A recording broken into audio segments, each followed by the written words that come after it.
Welcome to part 2 of the Tomb King's Deep Dive with Bryn. This is the second time we've recorded this. There were some audio issues. So, we're back. We're going to be talking all things Arcane Journal. And before we do, we talked last time, we mentioned at depth that maybe one of the Arcane Journals was better.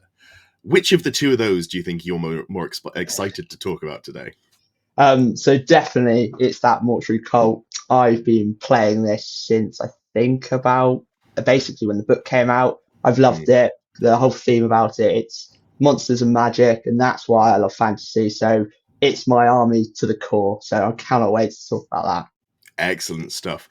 So, interestingly, in the week since we last recorded, and now when we're re-recording, I have found a pretty spicy list that hasn't made it to the mainstream yet for Royal Host. And I don't want to spoil anything because I think it's going to be played in S-Bot. So you're going to have to wait and see a few more days. If it's not played in S-Bot, I'll maybe do a video on it. But yeah, so some interesting Tomb Kings content coming down the line for that as well. You'll have to wait and see. So let's just get straight into it. And let's go with the detachments in order of how they come in the book. So we're going to start off with the Nehekharan Royal Host.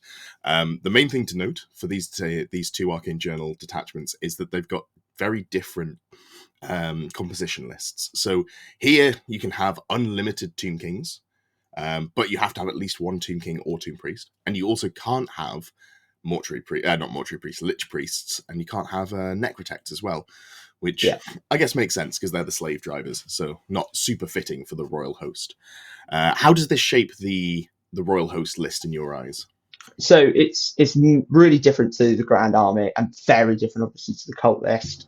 This is the type of list you're definitely going to be driving for multiple Tomb Kings, maybe one on a dragon, maybe another one on a chariot, or maybe two on a chariot, even three. Yeah. It's very much your close combat. I'm going to try and get at you quickly and hit you hard kind of army, rather than staging with magic and trying to hit with like archers, etc. Yeah, absolutely, because you're capped at level 2 casters. Yeah. So it's a difficult one. And then into core, again, this is you have to take a full third of your army as core, 660 points.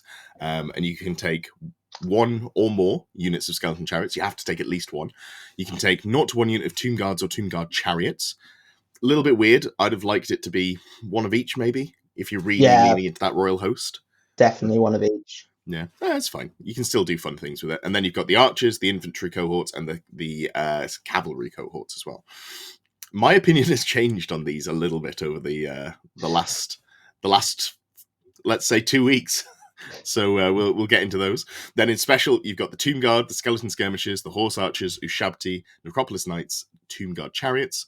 You can have 0 to 2 Tomb Scorpions per 1,000 points. So again, not really actually a limitation, because you probably wouldn't want to take 5 at 2,000 points. 0 to 2 Kemrian War Sphinxes per 1,000 points. Not a limitation, but also a slightly odd model to want to ram 4 into your list. And then in rare, you can have 0 to 2 Screaming Skull Catapults. So no Caskets of Souls, which fits in with the vibe of the list, but is definitely a bit of a downside.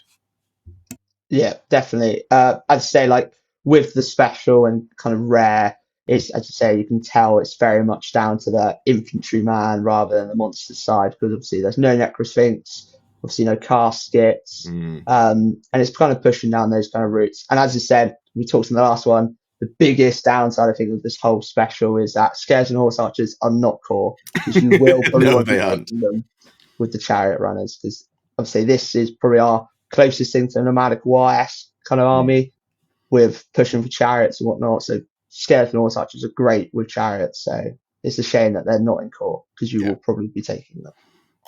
Lovely. So moving on, we've got the special rules. First of all, grind them down. Within the general's command range, friendly chariots reroll the number of impact hits they get if they like. It's not bad. It's just a buff. There's no negative there. Like usually I would say if you're going Royal Host, I personally probably take a dragon, so at least it's 18 inches. But obviously the downside is all of our chariots are light chariots, bar if you take Settra, who is our only heavy chariot. So it's still it's usually D3, no AP, strength 4. So yeah. I'm coming to believe that the fact that the Tomb Kings have light chariots is actually an upside.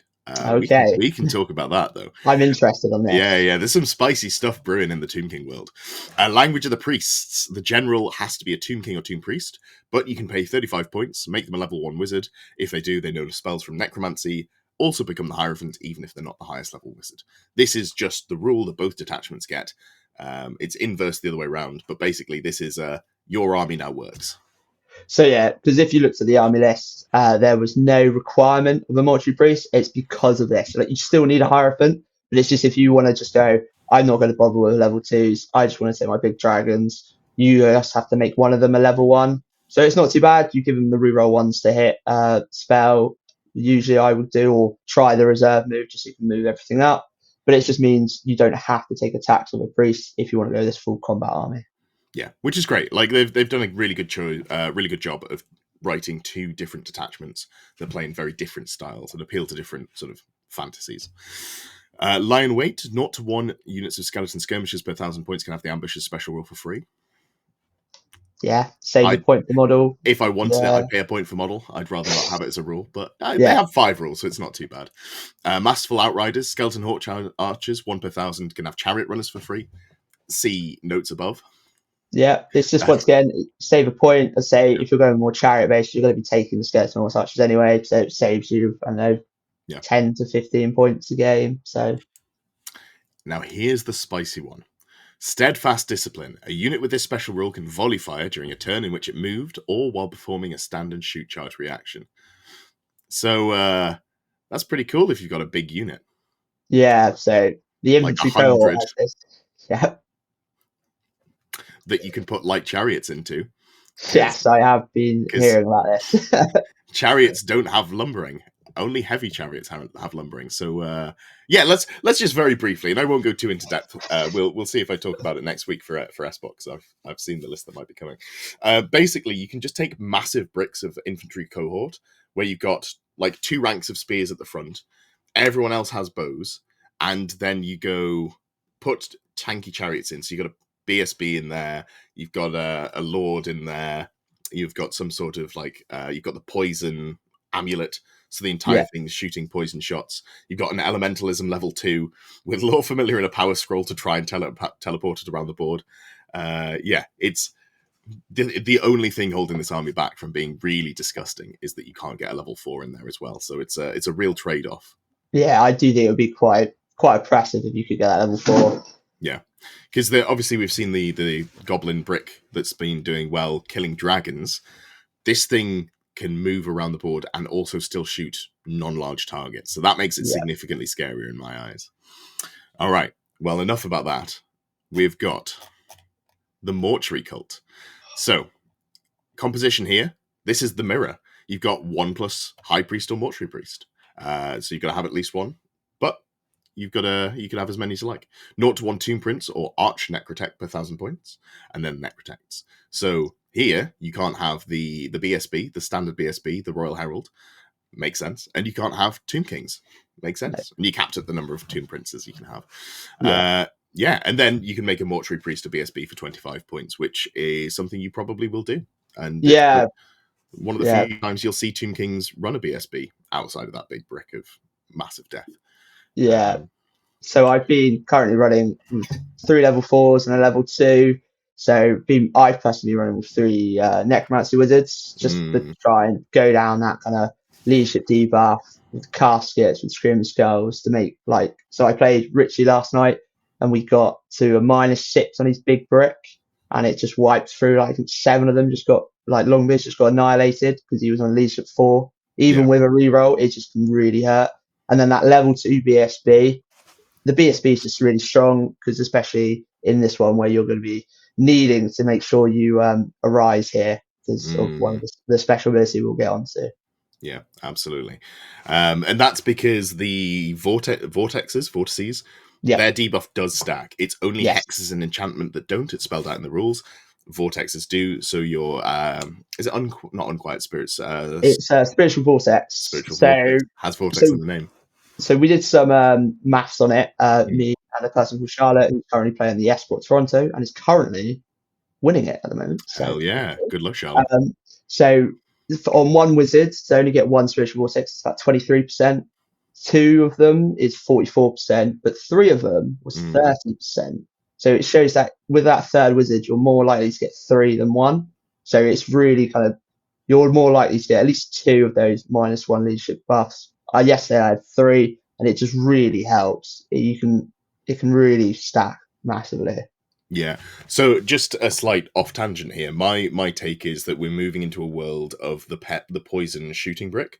I think that has been, we're sort of reaching a tipping point, and I think when I'm writing Mortuary Cult lists, where I'm going to end up is 2 necromancy and 1 elementalism, and the elementalism with the lore familiar, and that way you get the anti-dragon tools, but then you've also got the double necromancy.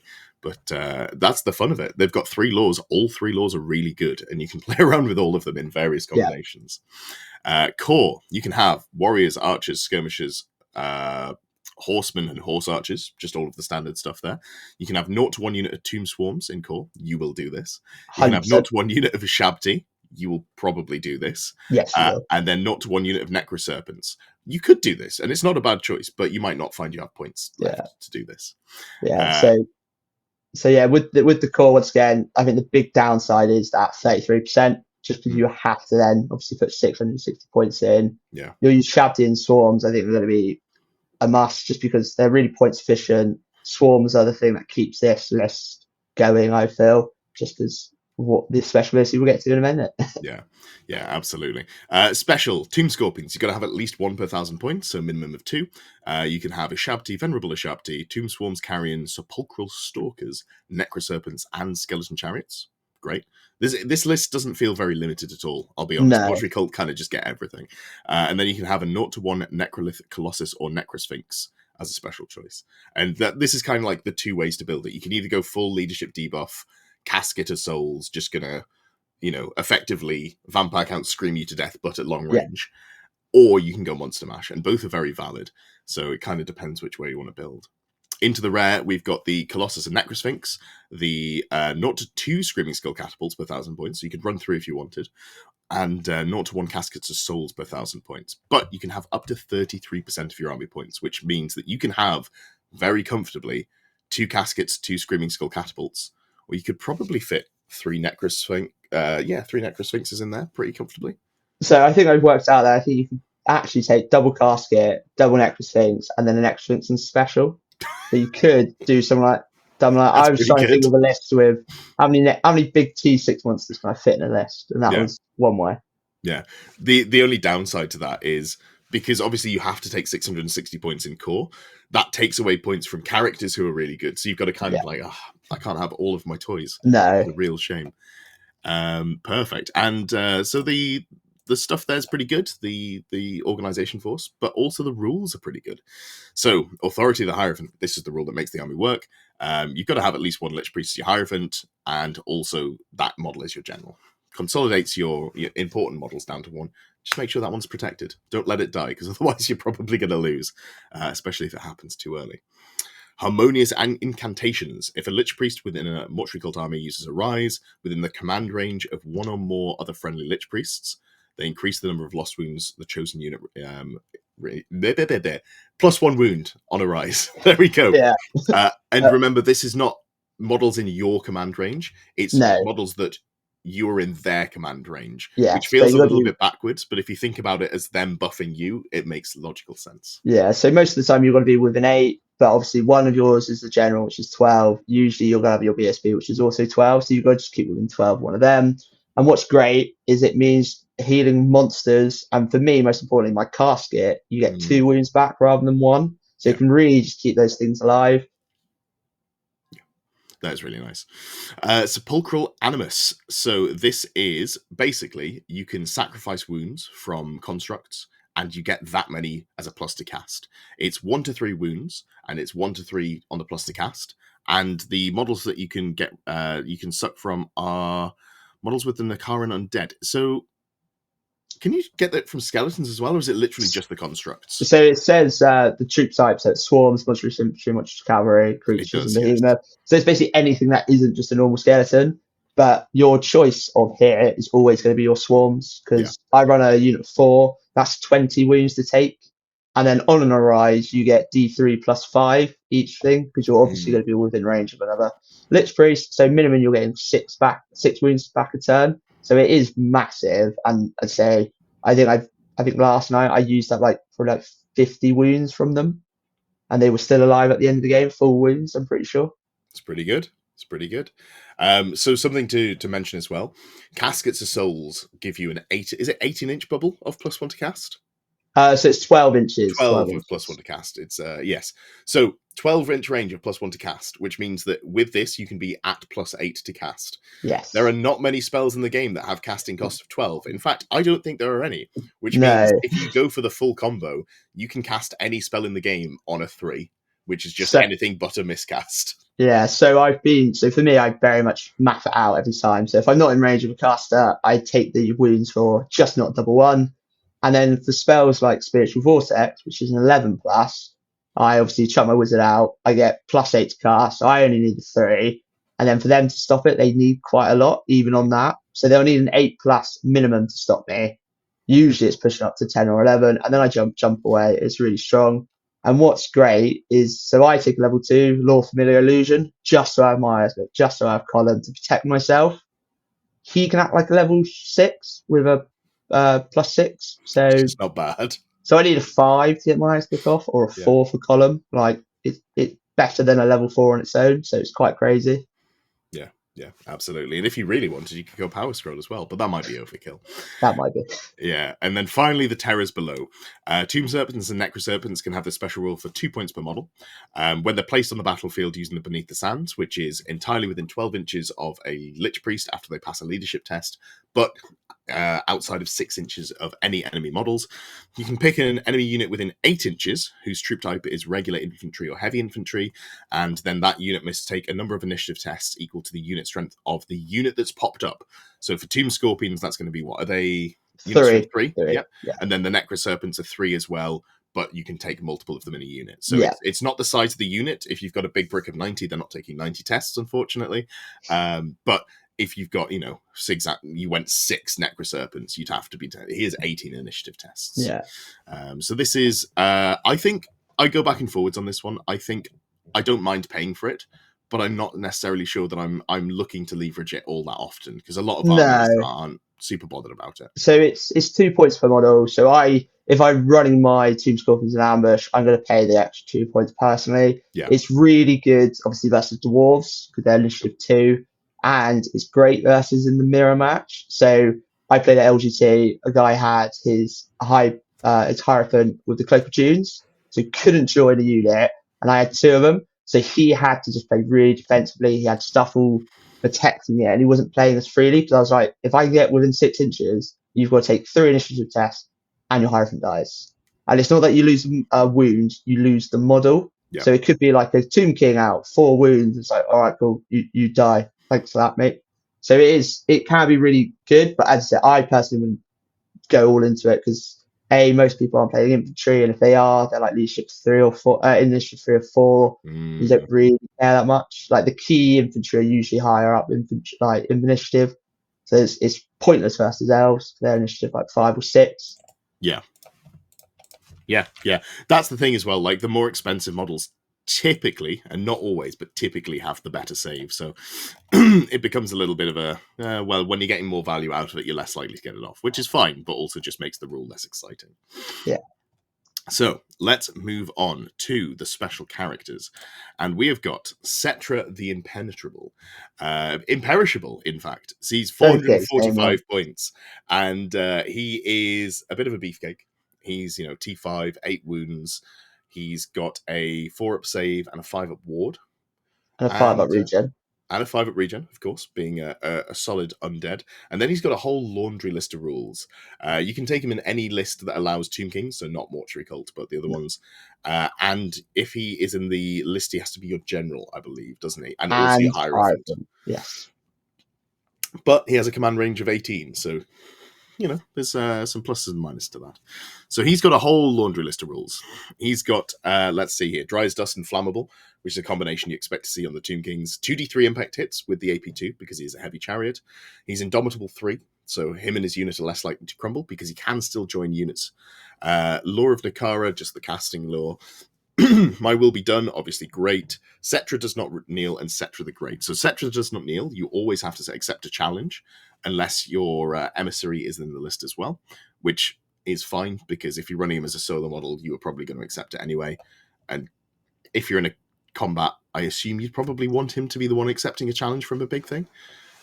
From a big thing, yes, but it's if you're trying to charge into like a stack of loads of like infantry or knights or whatnot, you want to just try to clear the whole unit. Yeah. So that's the only downside. Yeah, but I don't even think it is a downside because if you're on your own, they're going to challenge you anyway, and then you have to accept anyway. Oh, and yes. If you're in a unit with a unit champion, just challenge with a unit champion, and then they have to accept. They can't declare another challenge, and then you just get to cleave things anyway. Because if you're charging, you're the one doing the your first priority on the challenge. So I actually don't think it's a problem. It's just a flavorful rule.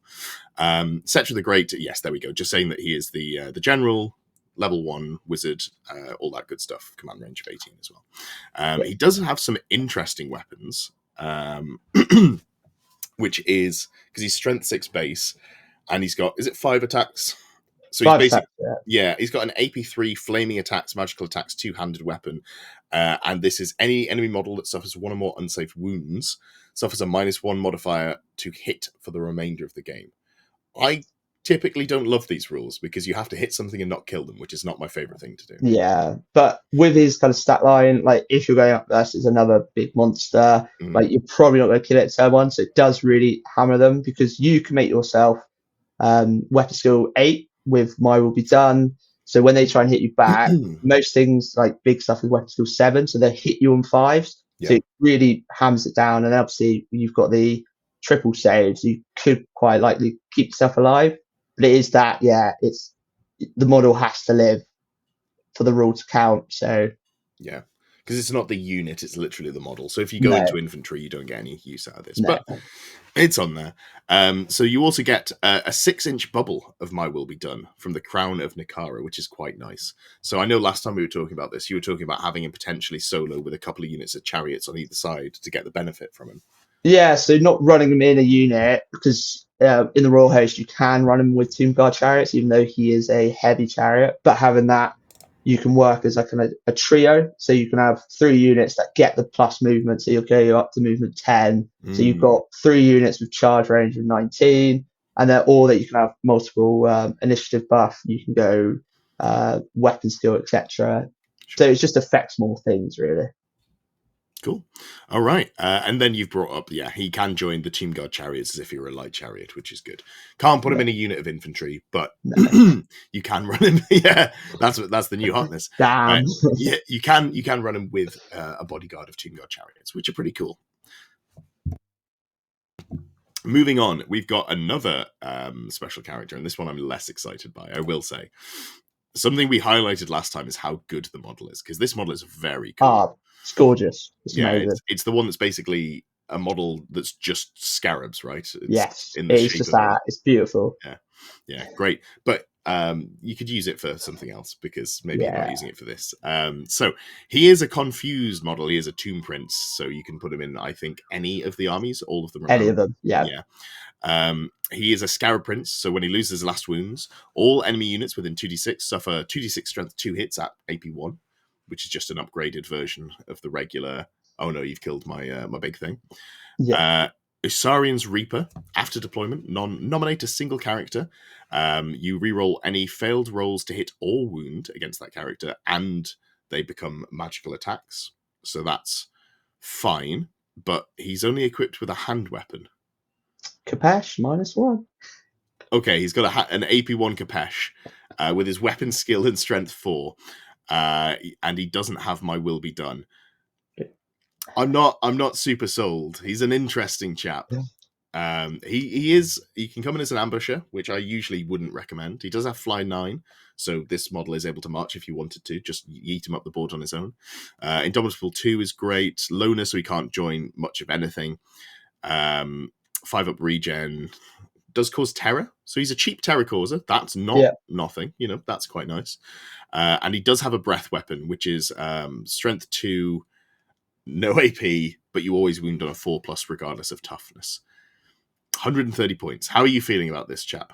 So he's not one I would personally take in a list, but No. if I were to take him, I would actually probably use him as an ambusher and then do my Beneath the Sands. So you can then plop him where you want, fly 9 to get in a position where you can actually use that breath weapon. And that's how I would use him. It's just, I'm going to sit by you and just try and breath weapon, like big units, or try and get, because yes, it's for me, I'm very much in the idea of, okay, yes, it's a 4 to wound, but I come from my skeletons that hit on 5s, wound on 5s. If they kill something, they've made their points.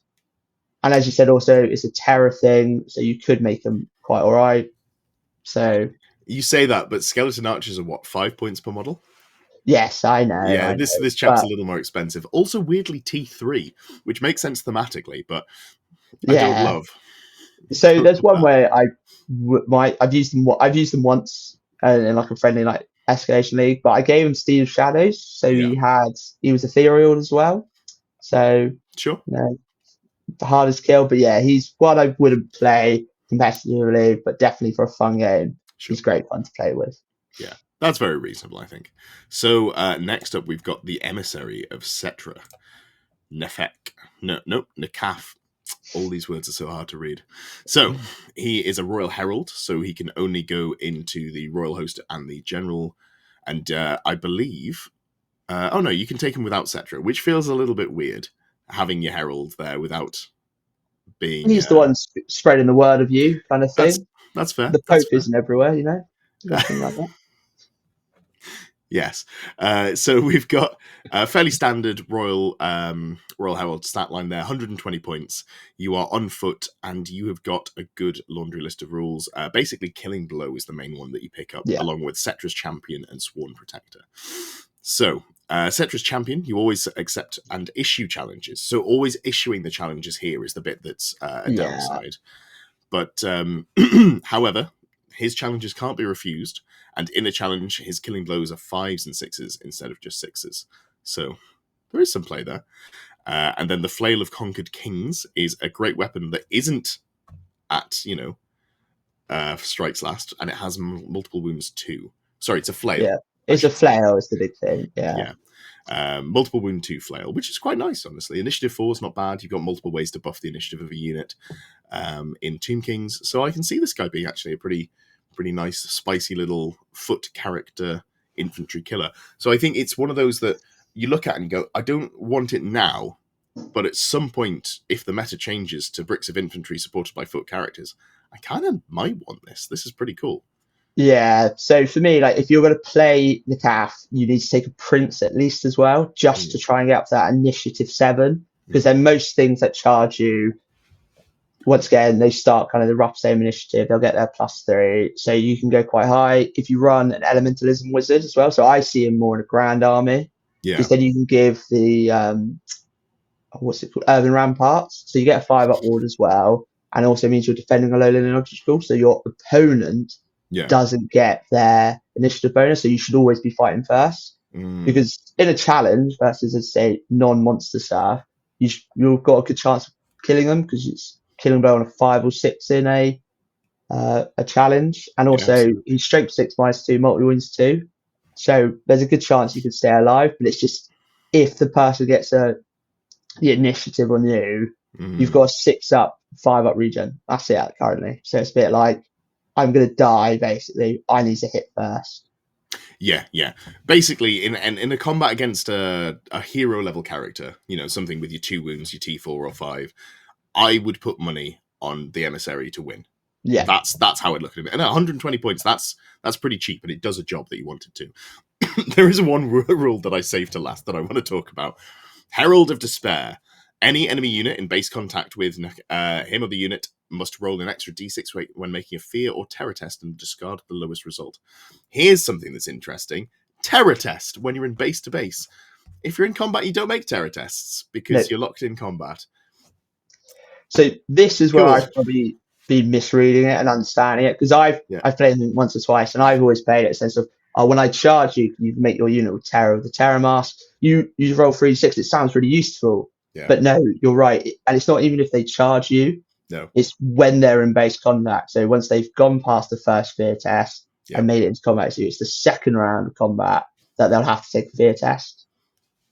Yeah. So pretty pretty dead, interesting there. I would say. Yeah, cool. All right, so that is the Emissary, and that is the list of our special characters. But there is one more character, and I actually quite like this one, the Arch Necrotect. So this is a 90-point regular character. You can only take them in Mortuary Cult, I believe. There are no other armies you can take them in.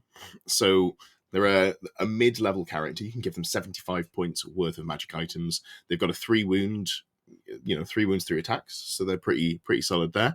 And they have a Mortal Overseer. During the command subphase of the turn, they can attempt to drive a single friendly unit within their command range, so 8 inches.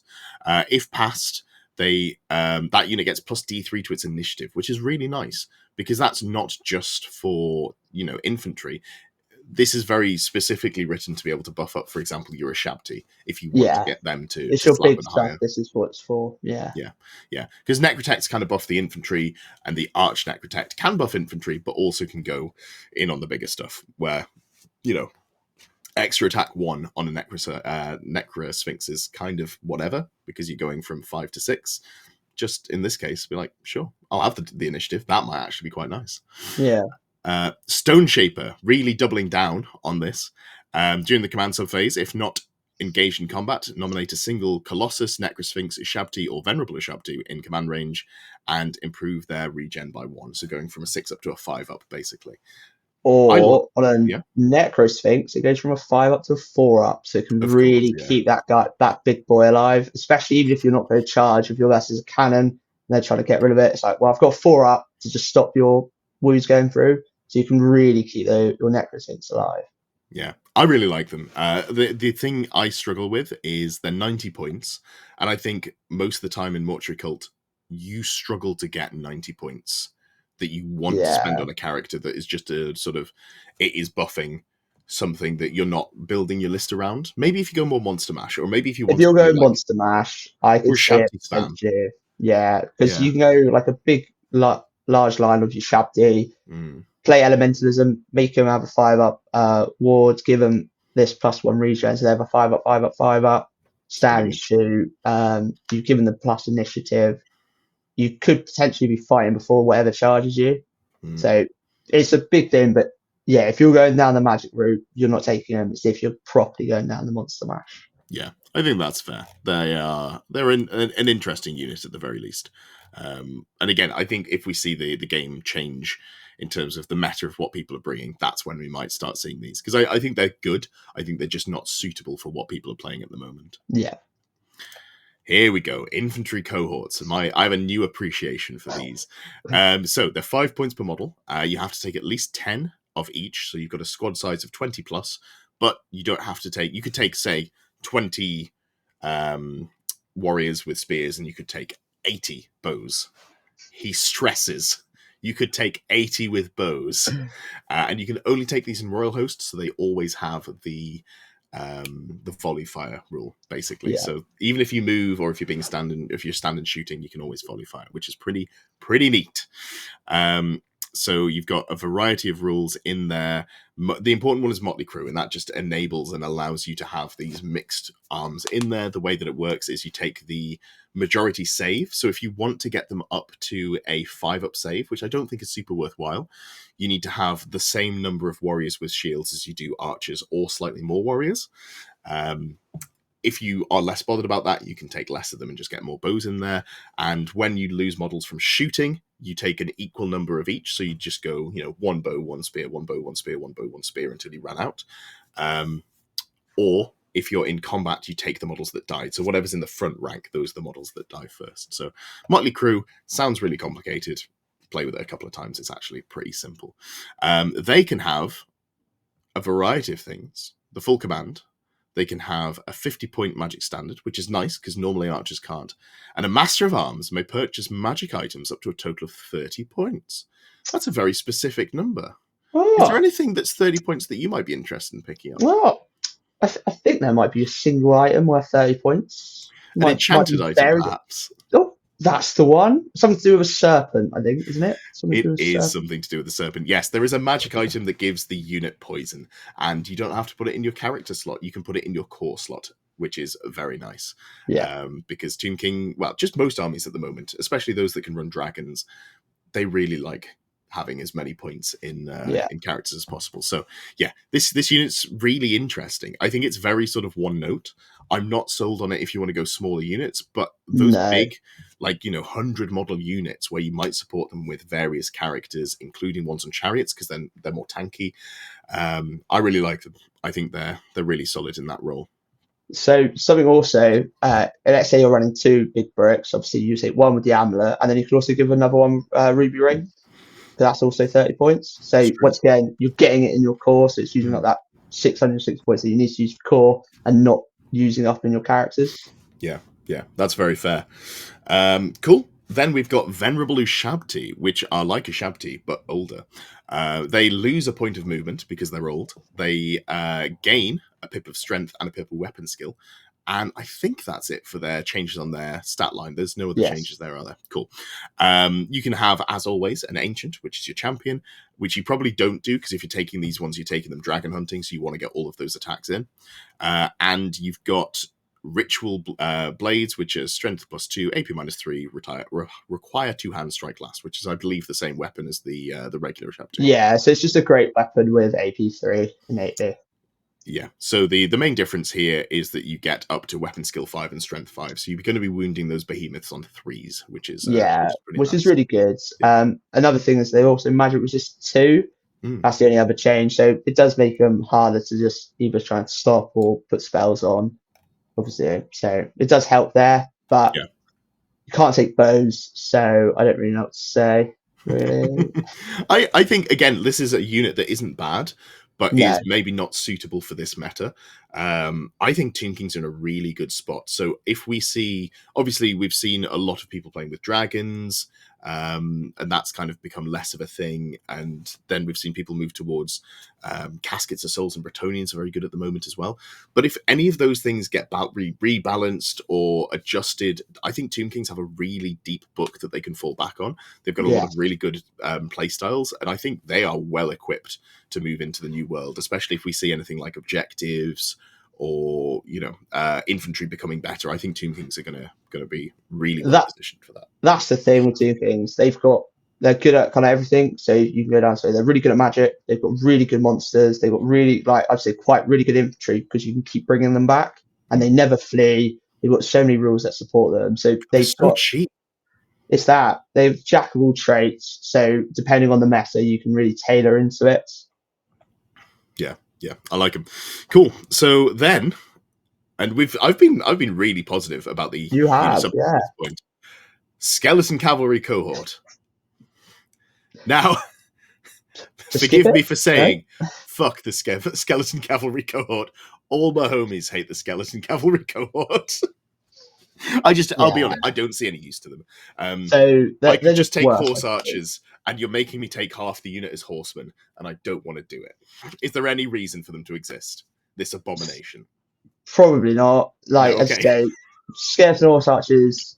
What makes skeleton horse archers really great is because they have skirmisher and you can just run them about what you want.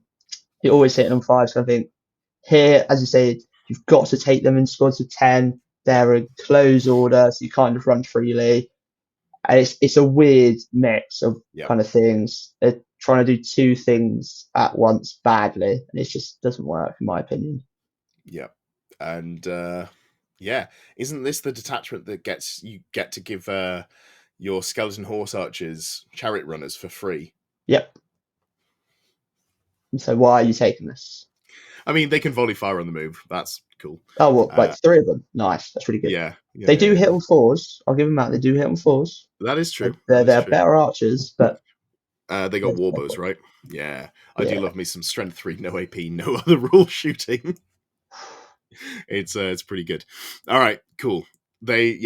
they exist. Play them if you like them, but maybe for like escalation leagues as opposed to, or if you're like, oh Narrative. god, I want to put these skeleton horsemen on the table, but like I built them before I realized they were terrible. I just need to do something with them once to feel justified. Yeah, I've got But I've stuff got like loads more skeleton horse archers. I'll just put them in the back. Then Necroserpents. I quite like Necroserpents. Necroserpents are cool. They're 38 points, which is relatively cheap for a monstrous cavalry unit. They are T4 with 3 wounds. They have basically no save, just a 6-up regen. So they are pretty squishy. that. But They they do come have a in. 6-up save as well. They've got armored hide 1, so they do get Oh, so they 6-up, do. 6-up. It's the problem with undead. They have a long list of rules. It's very easy Yes. to skim Missed a past. few, yeah. Yeah, so they got a 6-up, which is not awful. They're on massive cavalry bases, 50 by 100 mil, and Yeah, it's boy, understandable when you see the models, but that is a little bit limiting. They are weapon skill 3 with 3 attacks with hand weapons and just poison, which last time we did this, I was like, they've got no rules, and you keep going, they've got poison. I was like, yeah, but they've got no rules. So I'll point out they do have poison, but they've got no AP or armor bane or no, anything they don't else. none of that. They have Impact Hits 1, which is cool. They have Indomitable 1 because they're a construct, so that's quite nice. They're moving through cover, which is great. Open order, so you get to move them and do some free pivots there, which is cool. Swift Stride as well is actually a really nice rule for them to have. And they are Strength 5. I think they're a unit that is pushed out by better units because I think they're fine. They're just not quite there. So they are core for the Mortuary Cult. So once again, it's like you can use them up in your core balance. But as I say, I've been fine filling up my core because I've been using horse archers, Ushabti and swarms, and I reached my 660 pretty quickly. Strength 5, they've got quite a lot of attacks, so 3 each. You can use the chariots below. I personally, just because of how big the base size and plonking them down is, I don't like them personally. Yeah, that's fair. I'm always pretty jazzed to see them on the table because they're great. Oh, Great great. models. Yeah. But, I've got 3 of them. Just, yeah. Nice. All right. And then last but definitely not least, this is one that I haven't played around with, but I like on paper. It's the Tomb Guard Chariots. So they are basically just a normal chariot, but they get up to, they've got 2 Tomb Guard on the back. And that is the difference, right? There's not really anything else different about them. So I think it's for 6 points more because a normal chariot's 47. You get +1 arm save. You get +1 strength. Because you got a Tomb Guard in there. They get halberds as well, so they're always strength 5 -1, which is really good for them because they don't care about their shields. And they get impact hits D3+1, so they get an extra impact hit. They get cleave and blow on the Tomb Guard. So compared to normal chariots, they are better in every way. The only downside is you have to take them in the minimum squad size of 3. Whereas normal chariots, you can take them in solos. That's the only downside I can see differently to them. They share every other rule, bar having bonus rules. Yeah, I like them. A couple of halberd attacks. You don't even. I generally don't like halberds in Old World or fantasy in general, but here you've got a flat 4-up save from your chariot. You don't need to use hand weapon shield. No. So getting up to that strength 5 AP1 is quite nice. And because you're putting them in a larger unit, any buffs that you can put on them are quite nice. So this is one where if you do put a character in there, you're not. Like, you feel like you're getting a decent amount of value. At minimum, you're buffing up 6 crew and I guess 6 steeds as well, which is... It's a lot of attacks that can be buffed. And it's just... I think with Tomb Guards, you play very much this is a numbers game kind of thing. I'm going to try and roll as many dice, and I'm just going to pray go roll some 1s and 2s. Because I'm just going to kick ground 2 inches. So, cool. Yeah. Of course, everything has effectively AP 2 or 3 on this unit, assuming that you cast Plague of Rust on them, which is always a good battle plan. Cool. So that is the end of the units, and I quite like the units in there. There's some good variety and some stuff that is maybe not usable or not super competitive now, but has scope if the game changes. Could be, yeah. Yeah, like those Tomb Guard Chariots. If we go into an infantry-focused meta where people are bringing hordes, hell yeah. Slap me up with a load of impact hits. Love me some chariots there. Perfect. So we're into the magic items. And magic items, weapons are usually underwhelming. Yeah. In fact, weapons are always underwhelming. But you know what? I don't hate these weapons. There are some in here that I actually will look at least twice. So let's alternate off. And do you want to start with the Blade of Antarak? So the Blade Anthrax, it is a 45-point item. It's strength +1, AP -1. So on a character, your strength 5 and 6, respectively. So they can only be taken on Royal Host Army. So you can chuck it on a guy with a chariot, so that's quite good. And the key thing is, of every wound that you cause, that's unsaved, you can recover a single wound. So you can really just keep your characters alive, especially if they're on a chariot. They can't be insta killed. They'll probably take a couple wounds, and they've already got to do a wound back. And as you say, it definitely feels more like if you're playing Royal Host, you're taking elementalism and you're pushing for that Plague of Rust as well. So you can hopefully get AP -3 effectively, and Yeah. so you'll keep yourself alive. So it's not too bad, and it's enough points where you can still take good other magic items that you want, so like Talisman of Protection or Armor of Ages, That's what I etc. was going to point out, because it's a 45-point magic item. And if I take a Royal Herald with a Yep, 75-point allocation, I can take a Talisman of Protection. So that there we go. seems perfect. Like, you put it in a brick, you use it as your, I'm going to challenge out your Lord or whatever. I've got a chunk of wounds. I've got a 5-up ward. I've got my regen. And then potentially if I chip any wounds through, I heal up a little bit, and then the unit gets healed as well. So, yeah, I really like that there. We've got the Conqueror's Blade, 55 points. This is strength +2, AP -2. It's a great weapon with killing blow. It does have magical attacks, of course, and when in a challenge, you get a killing blow on a 5 or a 6 instead of the usual 6, and if you kill the general in a challenge, you'll get 100 points additional at the end of the game. Ignore that last section, unless you're playing like a narrative campaign. That Or bit's not dwarves. going to come up.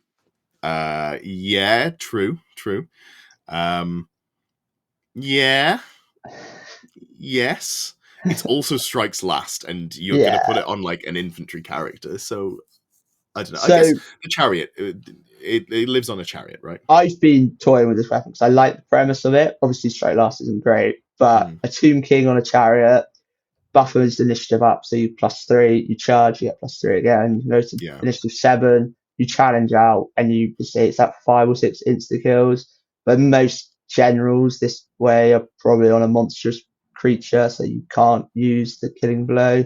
Yeah. And it's just one of those. I think as a solo Tomb King, it could be all right, and it's not locked to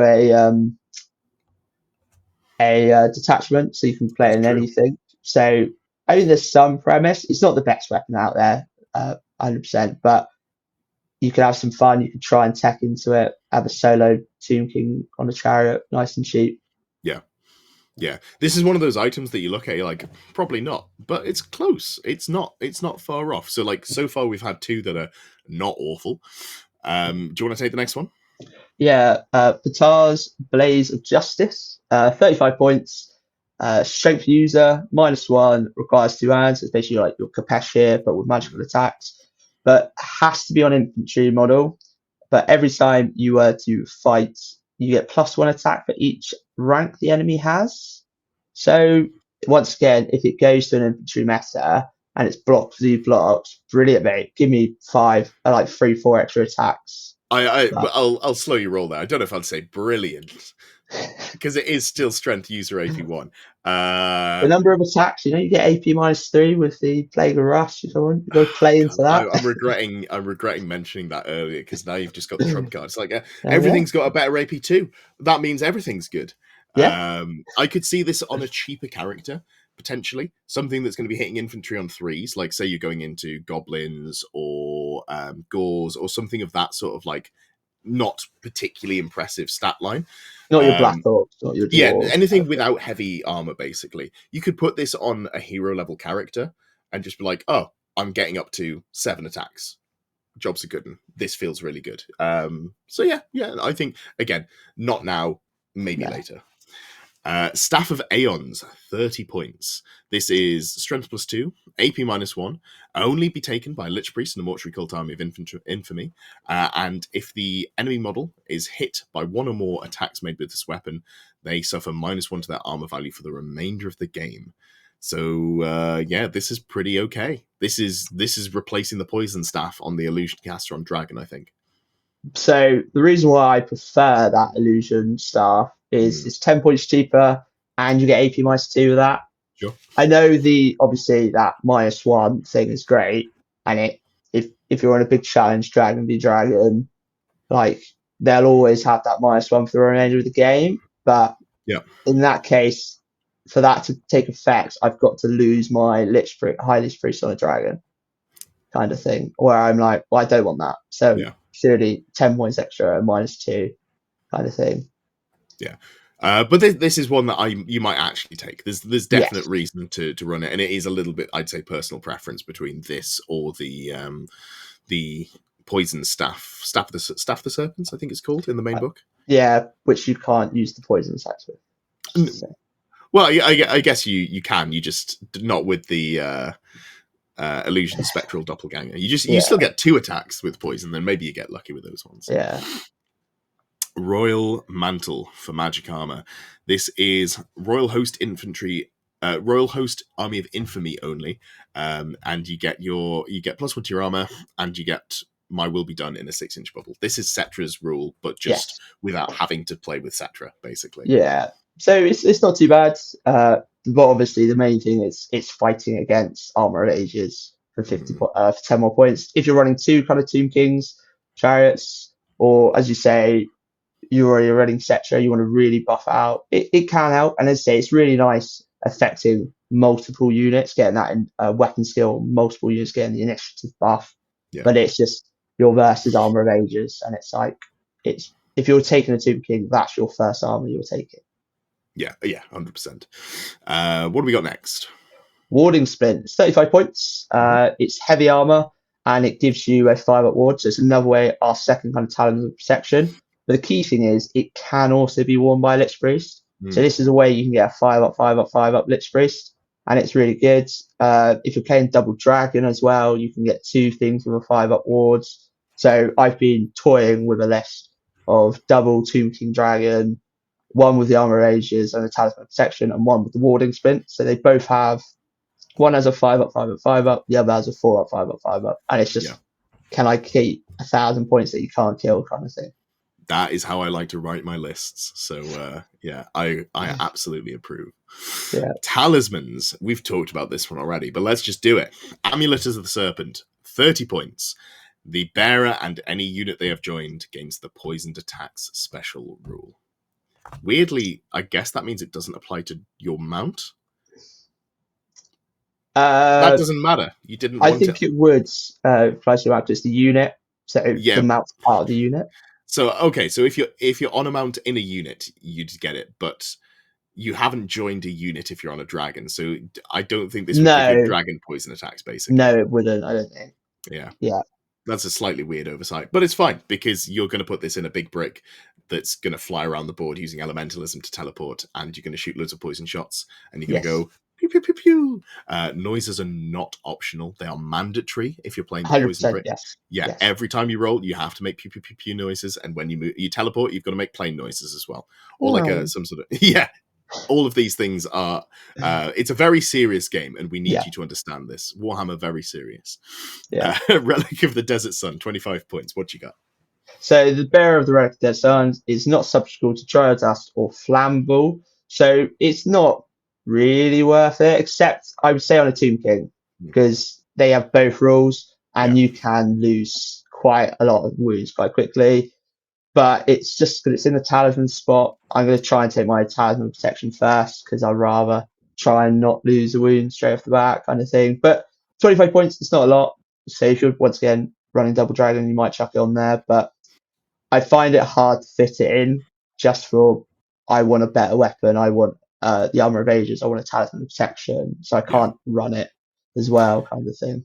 Yeah, on that second dragon, I think I'm quite tempted to look at something like Ogre Blade and have one that's more survivable, that's the general, and one that's like really slappy, so it doesn't even fit in there. So the thing I was looking at on my second Tomb King Dragon is the Warding Splint and the Ogre Blade. That's 100 points. Yeah. As soon as you see like a defensive item for 35 points, like, oh baby, we're cooking. I know exactly what's going in the rest of that points. I can take that Ogre Blade. Yeah, absolutely. Then we've got some magic standards. The Royal Standard of Settra. You can only take it in a list that has Settra and or the Herald, the Emissary. And that unit gains hatred, enemy characters, and terror. 50 points to give a unit terror. There's a 20-point magic item that does it. And you don't need to have either of the characters. Yeah. But and it maybe you goes want on a 2 bricks champion. to be to have terror. Yeah, Moving on. Yeah, sorry, it's a no from me personally. No. It's a lot of points, and it's not just 50 points; it's a minimum of 170 points. So Yeah. if you're playing narrative and you've got Settra and Nekaph, I'll definitely You, take it. Let's have some fun you, here. at that point, you have to take it, Yeah, there's no and it would be point. wrong not to. Exactly. So Sigil Sentries, 45 points. It's all enemy units within 6 inches of the model, -1 initiative. So once again, you could go if you're really going to try and get that first hit. But I don't really got anything else to say to it, really. I think it's really interesting. I don't know that I want to take it, but anytime you can like debuff stats that normally aren't debuffed, it's worth taking a second look at. So Yeah, let's say you've got a big brick that you've put elementalism on, so that they are you've put the earthen rampants on them, so they're low linear obstacles. Your opponent doesn't get the initiative bonus when they charge. You have let's just say warriors or royal infantry cohort. They're initiative 2 base, aren't they? yes, yeah, And then you can My Will Be Done for D3. yeah.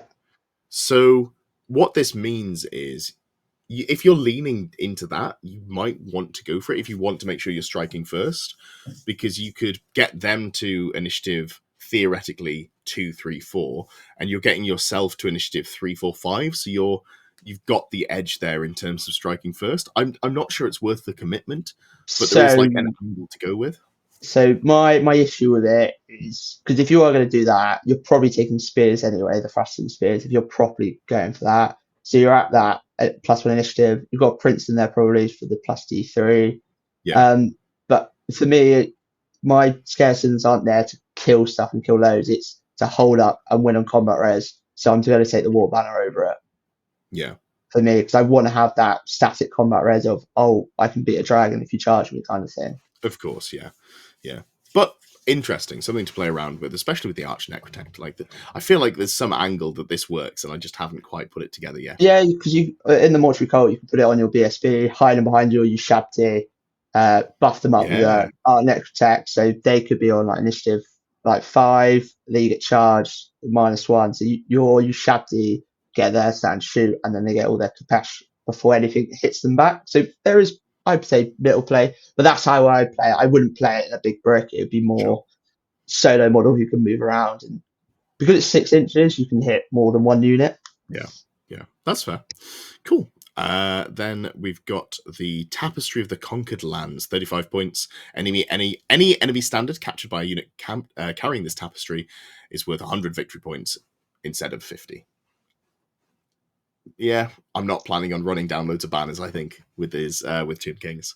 And it doesn't really seem like currently right now standards are only in if you like the small units that you could probably quite kill, like 4 Chaos Knights. They're just there to hit hard kind of thing, so they don't want that +1 combat res because they want to just kill you. And if they die, it's only 130 points. I don't want to give you an extra 50. So we're not really seeing standards unless they have a proper purpose, like a magic standard kind of thing. You know which unit I'd put this on? Blood Knights. Not the same codex, but like something like that you're just going to go like, yeah, here's like a 10 model unit of Blood Knights. That is the Death Star that I'm going to try and sweep your entire army with. That's the sort of thing I could see it on. I don't think Tomb Kings have anything like that that's fast enough, tanky enough, and killy enough. It's the only thing I would put it on. Yeah. But as you say, because they're fast enough, but they're not as killy as Blood Maybe Knights. you can make some sort of like Death Star by attaching multiple characters to chariots. Yeah, a Tomb King, a Herald, and just go for it. Yeah. Maybe something to play around with, but not one that I think I'm taking often. And round us out. So Banners of the Desert Winds, it's 30 points, and it's infantry only. They get Vanguard and Reserve move. I think it's all right. Yep. Like if you really want to pressure up, because you get your 4 inches at the start. You do My Will Be Done. So you get to 7-inch movement. So you're going 17 inches off the bat, and you're just really trying to press into them.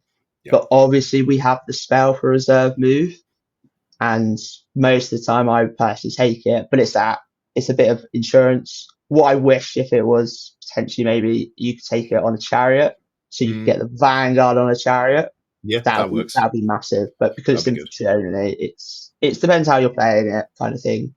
If you I want to like play that, I'm going to press onto you to get that extra 4 inches. I like the banner that lets you reform mid move more than this if I want Yeah, mobility. That feels better. yeah. Cool. All right. On to the enchanted items. Staff of Awakening, 50 points, High Priest only. When you arise on infantry or cavalry, you get an additional D3 wounds. It's okay. I'd say I would. Yeah.